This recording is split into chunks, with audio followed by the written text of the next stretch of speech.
He never thought life could shift so violently, so silently, until the night everything fell apart without warning, as if the universe had been waiting for the perfect moment to flip his world upside down and watch him struggle to stand back up again.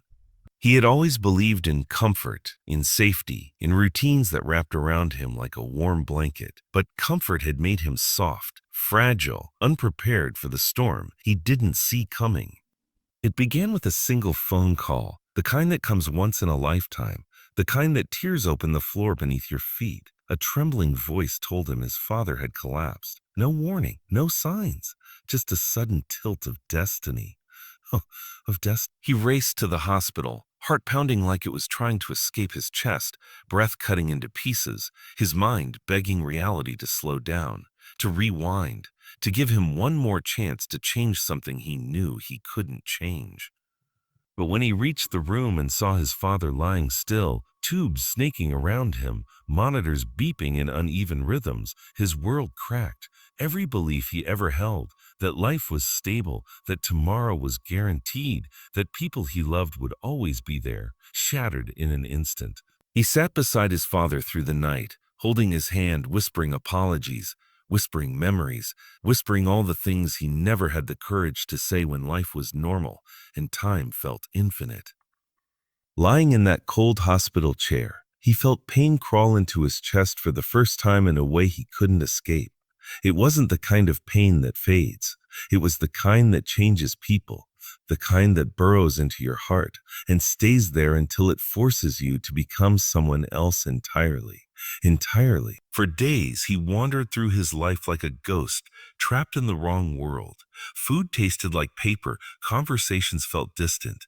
The city around him moved in fast colors while he dragged his heart through a fog that refused to lift. He didn't know where to go, what to fix, how to breathe. Grief was a language no one had prepared him to understand, and pain was the only teacher speaking it. Nights were the worst. The darkness magnified everything, replaying memories he wished he could relive, regrets he wished he could erase. And in that spiral of despair, he found himself asking the same question again and again. Why now? Why him? Why this? But no answer came. Only silence, only the hollow echo of a life that no longer made sense. Little did he know, this pain, the one tearing him apart piece by piece, was about to lead him toward a truth that would change everything. Days turned into weeks, and he felt emotions pile up inside him like storms looking for a place to collapse. He tried working again, but work felt meaningless. Fili, fair. He tried sleeping, but his mind refused to rest. He tried pretending everything was fine, but grief doesn't allow pretending for long. It shows up in the smallest moments, a smell, a sound, a sentence someone says without knowing the weight it carries. One evening, while walking home, he felt a sharp wave of sadness hit him so unexpectedly that he stopped in the middle of the street, unable to breathe, unable to think. His heart trembled with the kind of ache that makes your body feel too heavy to carry. He stumbled into a quiet alley and sank to the ground, leaning back against cold bricks, letting tears fall freely. And as he cried, he realized he wasn't just grieving the loss of his father. He was grieving the version of himself that no longer existed, the version that believed life was predictable, fair, generous. But pain had shown him a truth he had never wanted to face. Life doesn't wait for you to be ready. It hits without warning, and you either break or rise. And he wasn't sure which he was doing. One night, after weeks of bottled-up emotions, he returned to the hospital. Not to the same room, but to the quiet garden behind the building, where benches sat under dim lights. He sat there for hours, staring at the sky, letting memories of his father wash over him. The way he laughed, the way he taught him everything about being strong, the way he always said, "Life doesn't teach you when you're comfortable. It teaches you when you're hurting." The words thundered inside him now, echoing louder than they ever had before. He clenched his fists, tears streaming, and whispered into the night, "What am I supposed to do now?" And that's when an old man sitting on another bench, someone he hadn't noticed before, spoke softly without looking at him. "You learn," the man said. "You learn what pain came to teach you." His voice was steady, calm, carrying a weight of experience the boy could feel even from a distance. They spoke for hours about loss, about fear, about the emptiness that comes after losing someone who held your world together. The old man told him something that struck him deeply. A pain comes into your life when something inside you is ready to grow. You only think it's breaking you because you've never grown this way before. Those words sank into him like seeds. Pain wasn't punishment. It was transformation. Not immediately, not easily, but inevitably. That night, he went home feeling something shift inside him. Not relief, not clarity, but possibility. He started writing. Letters to his father. Thoughts he couldn't say out loud. Emotions he didn't know how to handle. Writing became his anchor, his way of surviving the storm, until one day he realized he wasn't just surviving anymore. He was changing. The more he wrote, the more he began noticing small sparks of strength inside himself, sparks that weren't there before, or maybe had always been buried under comfort and predictability. Pain forced him to confront truths he had been avoiding his entire life, that he relied too much on other people's presence, that he never pushed himself beyond what was easy, that he lived in fear of failure without ever admitting it. Now, grief had stripped him bare. He felt exposed, but also strangely free. With nothing left to lose, he began stepping into challenges he once avoided.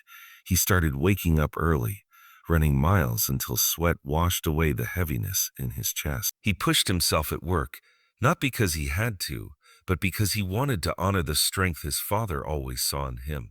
He repaired relationships he had neglected, apologized where he needed to, forgave where forgiveness had been overdue. He stopped hiding behind excuses and faced life as it was, raw, uncertain, unforgiving. And slowly something incredible happened. He discovered he was capable of more than he ever imagined. Pain did not destroy him, it exposed him. It peeled away his weaknesses, layer by layer, until he began seeing a version of himself he never knew existed. But transformation is never simple. Just when he thought he was finding balance again, life threw another test at him. His mother fell ill, the same hospital, the same corridors, the same smell, the same fear reopening wounds he thought had begun to heal. But this time he didn't collapse. He didn't run. He didn't break the way he once did. Instead, he stood at her bedside, holding her hand with the quiet, steady strength of someone who had learned to walk through pain instead of hiding from it. He realized then that strength isn't loud. It isn't dramatic. It isn't something people always notice. Real strength is quiet. It's waking up and choosing to keep going when everything inside you wants to stop. It's staying present when your heart is afraid of breaking again. It's showing love even when love hurts. As he cared for his mother day after day, he discovered a new purpose, not one forced by pain, but shaped by it. He became patient, gentle, devoted. He learned that love was not about protecting someone from suffering, but about keeping them company through it. And in those long nights while she slept, he whispered to himself, "I'm not the person I used to be." And he wasn't. Pain had transformed him into someone deeper, braver, wiser, someone ready for whatever came next, even if life wasn't done testing him. The final test came softly, unexpectedly, on a quiet morning while he sat beside his mother reading her favorite book. She opened her eyes and looked at him with a warmth that reminded him of childhood, of safety, of simpler days before life became complicated. She whispered, "Your father would be proud of you." And in that moment he felt everything. The grief, the love, the strength, the pain, the growth merge into one overwhelming truth. He was no longer the broken boy who once collapsed under the weight of loss.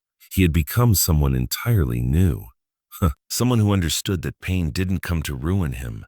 Pain came to reveal him. His mother recovered slowly, and in time, he brought her home. Life didn't magically become perfect. Problems still came, struggles still appeared, nights still felt heavy sometimes, but he didn't fear any of it anymore.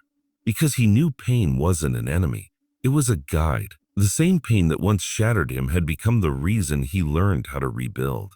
Months later, he climbed the hill overlooking his city, the place he used to run to when he needed to escape his own thoughts. But this time he didn't run.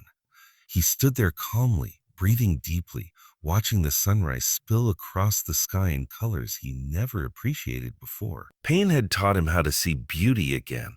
Not the surface beauty of easy days, but the deeper beauty of surviving hard ones. As sunlight warmed his face, he whispered the words that had lived in him since everything began. I didn't know this pain would change everything, but it did.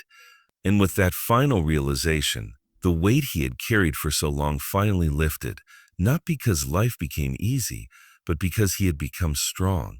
Pain didn't break him, it built him, it guided him, it transformed him. And for the first time in his life, he was grateful for the very storm he once prayed would end.